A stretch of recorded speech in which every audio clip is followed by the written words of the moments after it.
Intinya acara awalnya lagu peringatan 15 Dundem. Di refleksi Ona langkah perjuangan bangsa Aceh setelah 15 Dundem. Damainya pun terjadi bukan dengan mudah, tapi dengan cukup susah. Teraih dan harapan bersama adalah saban-saban tak jaga. Tak isi perdamaian, tak jaga anak-anak syuhada. Tarawat guru-guru yang tak syahid nampak karena dengan nak urungnya itu urunya bertanya langkah bertanya libak urunya sampai ke tingkatnya kata langkah katanya tapi nyu mentengah PR yang belum terselesaikan yang menjadi tanggung jawab bersama.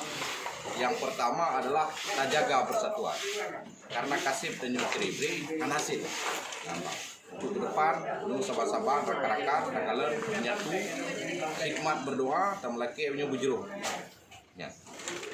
Butir-butir yang ada dalam MOU Helsinki yang belum selesai. Gimana tanggapan Bang Jon?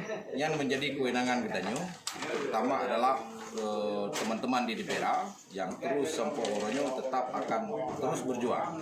Sebagai contoh ada pegang bendera. Sampai orang dengan di DPR padu-padu saat yang kau ikut nyo kejak Jakarta merumpuk dengan Mendagri nyo usulkan atau gelaki atau lebih terkait dengan bendera biji DPI.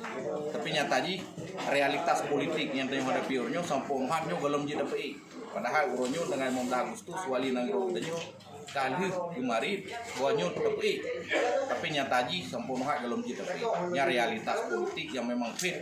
Tapi ada fit-nya menjadi tanggung jawab bersama, bukan hanya kawan-kawan DPR, tapi mandum masyarakat Aceh.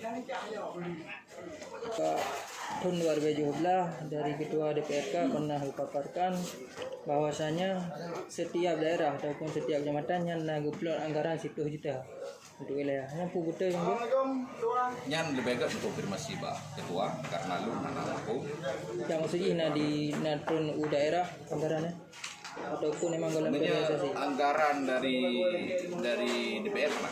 Anggaran dari pemerintah mana? Karena pemerintah anjir anggarkan anggaran di luar untuk nomenklatur yang ada dalam pemerintahan. Tapi secara pribadi sumbangannya lebih agak konfirmasi bah Ketua DPR karena beliau yang menyatakannya.